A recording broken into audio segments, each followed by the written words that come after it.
वो जंग लड़े आज़ादी की, जब खून खौल फौलाद हुआ, मरते दम तक डटे रहे वो, देश तभी आज़ाद हुआ।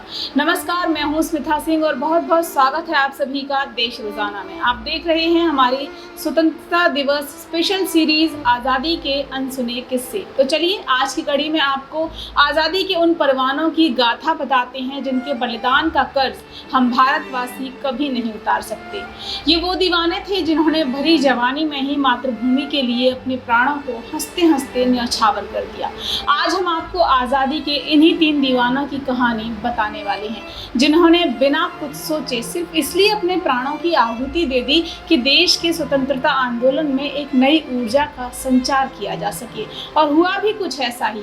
23 मार्च 1931 को जैसे ही भगत सिंह, सुखदेव और राजगुरु को फांसी दी गई, उसके बाद आज़ादी के आंदोलन में एक नई ऊर्जा आ गई। सैकड़ों हजारों लोग इन तीनों से प्रेरणा लेकर देश के लिए मर मिटने को तैयार हो गए। आज हम आपको उन्हीं परिस्थितियों के बारे में बताएंगे जिनमें भगत सिंह और उनके 2 साथियों को फांसी हुई। तो चलिए करते हैं उस चोटिल इतिहास की यात्रा की शुरुआत जो न लिखा गया होता तो देश गुलामी से मुक्त न हुआ होता। सीने में जुनूं, आंखों में देशभक्ति की चमक रखता हूँ, दुश्मन की सांसें थम जाएं, आवाज में वो धमक रखता हूँ। ये थी क्रांतिकारी विचारधारा के उन 3 जाबाज शहीदों की आज़ादी के प्रति खुमारी जिन्होंने मुस्कुराते हुए फांसी का फंदा चूम लिया। शहीद आजम भगत सिंह, राजगुरु और सुखदेव। 23 मार्च 1931 की वो रात कभी नहीं भुलाई जा सकती जब भारत माँ के इन 3 सपूतों को फांसी दे दी गई। पहले ये तारीख 24 मार्च तय की गई थी, लेकिन ये वो दौर था जब अंग्रेजी हुकूमत इन तीनों के संघर्षों से कांप रही थी। इसलिए अंग्रेजों ने तय किया कि उन्हें एक दिन पहले ही फांसी दे दी जाए ताकि विद्रोह न भड़के। और हुआ भी ऐसा ही। तय तारीख से एक दिन पहले बिना किसी को बताए आज़ादी के इन तीनों दीवानों को सजाए मौत दे दी गई। कौन थे भगत सिंह जो हंसते हंसते वतन के लिए कुर्बान हो गए?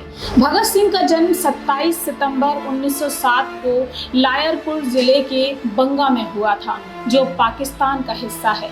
भगत सिंह का पुश्तैनी गांव खटकड़ कला है जो कि अब भारत के पंजाब में है। जब भगत सिंह का जन्म हुआ तब उनके पिता और चाचा जेल में थे क्योंकि वो अंग्रेजों के खिलाफ प्रदर्शन कर रहे थे। भगत सिंह का परिवार आर्य समाजी सिख परिवार माना जाता था। भगत सिंह को देशभक्ति विरासत में मिली थी। उनके चाचा सरदार अजीत सिंह ने एक देशभक्ति संघ भी बनाया था। भगत सिंह बहुत छोटी उम्र से ही आज़ादी की लड़ाई में कूद गए थे। 13 अप्रैल 1919 को हुए जलियांवाला बाग हत्याकांड का भगत सिंह पर बहुत गहरा असर पड़ा और वो महात्मा गांधी के असहयोग आंदोलन से जुड़ गए। लेकिन फिर कुछ ऐसा हुआ कि रास्ते बदले। कैसे, वो भी बताएंगे। लेकिन पहले भगत सिंह के दूसरे साथी राजगुरु को जानिए। भगत सिंह के दूसरे साथी थे राजगुरु, जिनका जन्म पूना जिले के खेड़ा नामक गांव में 24 अगस्त 1909 को हुआ था। राजगुरु के बचपन का नाम शिवराम हरि राजगुरु था। वे बचपन से ही क्रांतिकारी थे।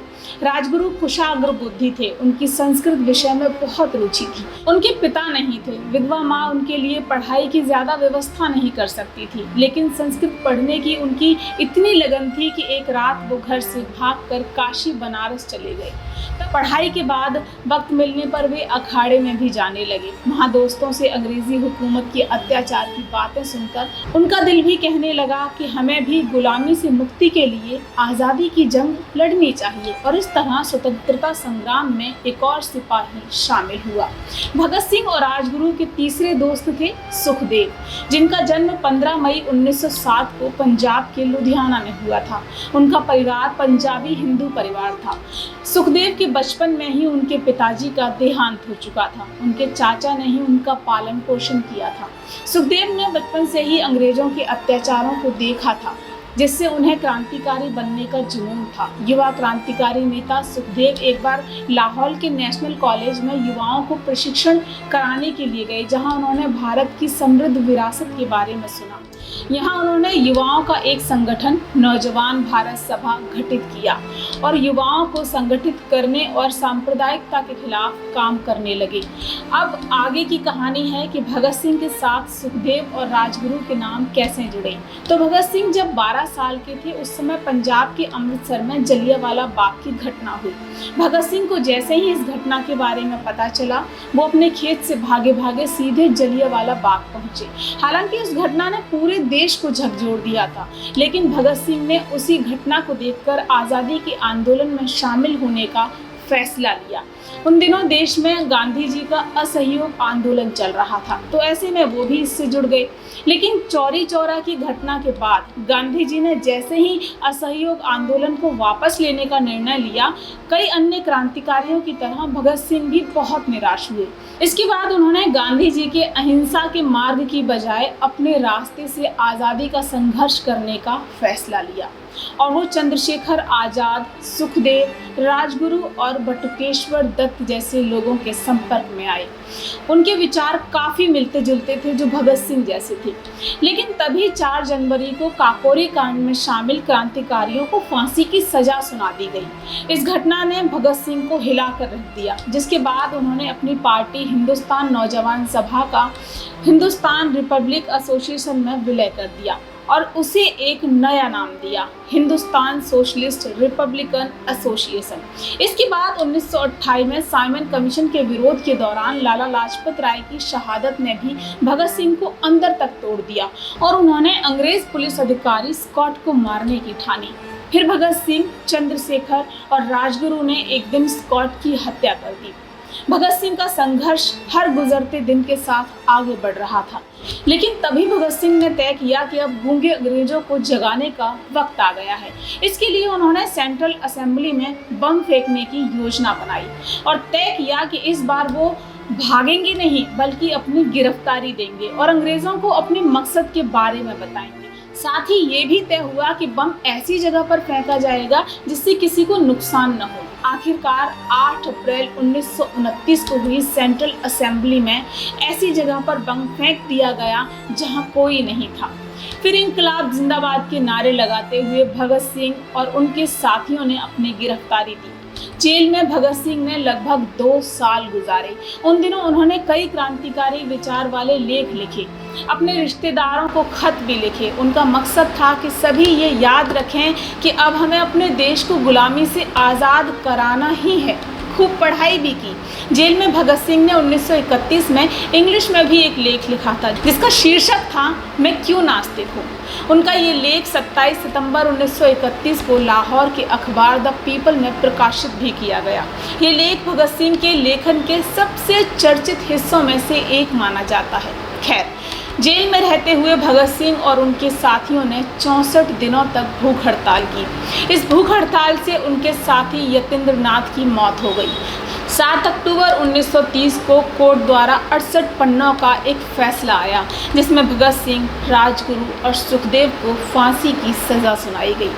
सज़ा सुनाए जाने के बाद लाहौर में धारा 144 लगा दी गई।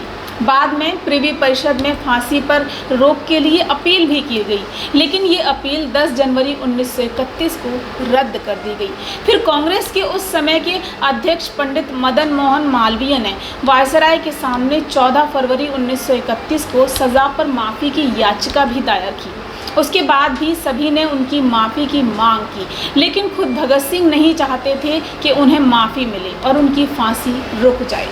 23 मार्च 1931 को करीब शाम 7:33 पर भगत सिंह और उनके दोनों साथियों राजगुरु और सुखदेव को फांसी दे दी गई। फांसी पर लटकाने से पहले उनकी आखिरी इच्छा पूछी गई तो उन्होंने कहा कि वो लेनिन की जीवनी पढ़ रहे थे तो उसे पूरा करने का समय दिया जाए।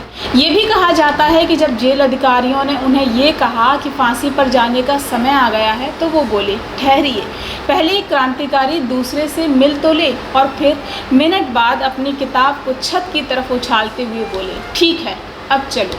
फांसी पर लटकने के लिए जाते समय वो तीनों हंसते हुए बड़ी मस्ती में एक गीत गाते हुए निकले, मेरा रंग दे बसंती चोला, माय रंग दे बसंती चोला।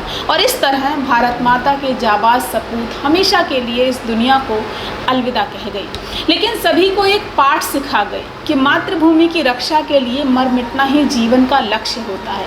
देश के ऐसे शहीदों का बलिदान भारत देश कभी नहीं भूल सकता, जिनकी कुर्बानी पर आज़ादी की नींव रखी गई। शत शत वंदन है, नमन है इन वतन के रखवालों को, जिन्होंने जीवन के ऊपर जुनून आज़ादी को रखा। फिर होगी मुलाकात आज़ादी के दौर की किसी अनसुनी कहानी के साथ। फिलहाल के लिए नमस्कार। देखते रहिए देश रोज़ाना और सब्सक्राइब करते रहिए हमारा YouTube चैनल। साथ ही वीडियोस को लाइक और शेयर करना बिल्कुल मत भूलिए।